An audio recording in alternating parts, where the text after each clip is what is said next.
Welcome to Lahori in LA.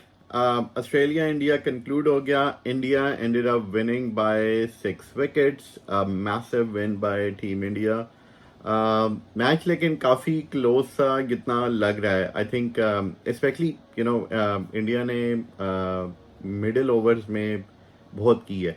I think जो की to success होगी इस वर्ल्ड कप के अंदर, क्योंकि बीच में अभी बैटिंग पैराडाइज भी आएंगी. जैसे वो कहते हैं ना, हाईवेज या सीमेंट की विकेटें भी आएंगी जहाँ पे 400 से ज़्यादा स्कोर बनेगा और बनेगा. साउथ अफ्रीका ने ऑलरेडी मार दिया है.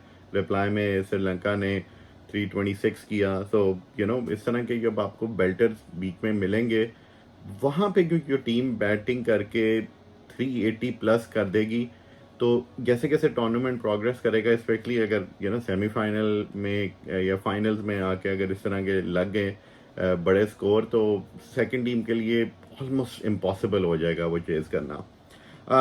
लेकिन आज जो मिडिल ओवर्स की बात कर रहे हैं, जैसे ही वो वार्नर और स्टीव स्मिथ की पार्टनरशिप लगी थी, जिसको जब ब्रेक किया कुलदीप यादव ने, फिर जडेजा ने स्टीव स्मिथ को बोल्ड मारा, उससे रियली ऑस्ट्रेलिया का मोमेंटम टूट गया.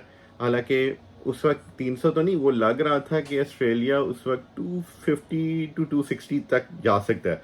और अगर 250 260 वो इस किनारे की पिच पे डाल देते, ऑस्ट्रेलिया ने इजीली गेम जीत जानी थी. क्योंकि इनफैक्ट इवन 199 पे भी गेम बना ली थी, क्योंकि 3 आउट कर दिए थे. कोहली का कैच ऊपर गया था. मिच मार्श अगर वो पकड़ लेते, आई थिंक मेरे ख्याल में गेम ओवर हो जानी थी. बहुत ही मुश्किल था, क्योंकि प्रेशर और 4 आउट हो गए हैं कि अगर उस वक्त पांड्या भी आते और केएल राहुल, तो केएल राहुल इस तरीके से नहीं एग्जीक्यूट कर पाते. So thanks again to Virat Kohli, जिन्होंने आके ये एग्जीक्यूशन की है. क्योंकि मेरा नहीं ख्याल, क्योंकि और उन्होंने बड़ी सेंसिबल बैटिंग की है. अगर आप देखें सिंगल डबल, क्योंकि ये 199 तो चेज कर रहे थे, तो इसमें कोई ऐसी कोई ज़रूरत नहीं थी. Almost they both of them batted around high 60s to low 70s के strike rate से उन्होंने बैटिंग की है. and that's what actually the situation demanded. तो कोहली की जो खूबसूरती है और कोहली की जो जो माइंड सेट को एडजस्ट करते हैं, गेम की सिचुएशन क्या रिक्वायर्ड है, और उसी हिसाब से आपको चलना पड़ता है. हालांकि अगर उनकी जो इनिंग्स बनती है, वो बनती है सिंगल्स और डबल्स पे, वो वहाँ से एग्जीक्यूट करके 50-60 तक पहुँचते हैं. बीच में an odd fours here and there तो आएंगे, लेकिन ये है कि जो कोर उनकी जो इनिंग्स बनती है, वो बनती है रोटेशन ऑफ स्ट्राइक से, और वो उसमें मास्टर हैं. एक ज़माने में पाकिस्तान के जावेद मियांदाद होते थे. और यही चीज़ आई थिंक जो और क्रिकेटर हैं अदर क्रिकेटिंग नेशंस के, स्पेशली पाकिस्तान के बारे में अगर बात करें, कि ये चीज़ उनकी गेम से मिसिंग है. जब प्रेशर पड़ता है ना, तो हम बिल्कुल थले लग जाते हैं. वो बॉब डाउन होते हैं ना, कि बिल्कुल ही यार उनको नीचे लग जाती है बैटिंग. लेकिन कोहली की गेम, कोहली क्यों सक्सेसफुल है, क्योंकि एक तो गेम का मैप वो बना लेते हैं दिमाग के अंदर, किया this is the mind and this is the approach I am gonna take, और जब उस मैप के अगेंस्ट वो एग्जीक्यूट करते रहते हैं. क्योंकि जब उनका गेम प्लान एक बन जाता है, that's what he is gonna be following, that basically becomes a की.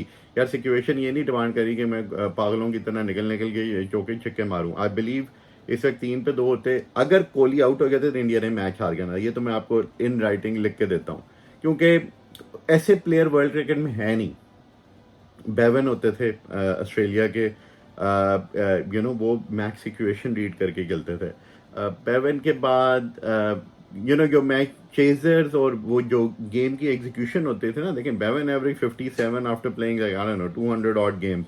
तो कोई खाला जी का घर नहीं है. Kohli is almost nearing 300 games, average 57 58. तो इस तरह के प्लेयर्स आपके पास बहुत कम आते हैं जो कि गेम रीड बहुत अच्छी करने लग पड़े. और कोहली ने खैर ये पहले भी किया है, लेकिन ऑस्ट्रेलिया का अगर मेरे ख्याल में वो कैच पकड़ लेता मिच मार्श, जो कि थोड़ा सा हो सकता है अंडर लाइट्स बास्केट नजर नहीं भी आता. इस बबूमा से भी एक स्लिप होया था against previous game against Sri Lanka. तो मैच मेरे ख्याल में इंडिया 120-30 पे बुक हो जानी थी ऑल आउट. क्योंकि वो उस वक्त जब आपके 4 उठ गए ना, और फिर जब आप एक माइंड सेट के साथ नीचे आने वाले बैट्समैन, यार कोहली चले गए, केएल राहुल नहीं, रोहित शर्मा भी चले गए, ईशान किशन भी चले गए, तो वो बहुत डिफिकल्ट होता है for bowling allrounders to actually execute.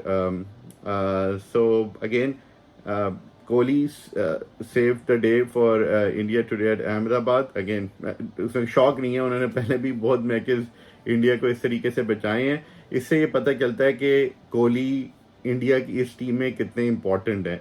आप सब्ट्रैक्ट करते हैं कोहली को, इंडिया की यही टीम जो है ना काफ़ी स्ट्रगल करेगी in major tournaments. So again Kohli is basically वो कहते हैं रीढ़ की हड्डी हैं इस इंडिया की टीम में.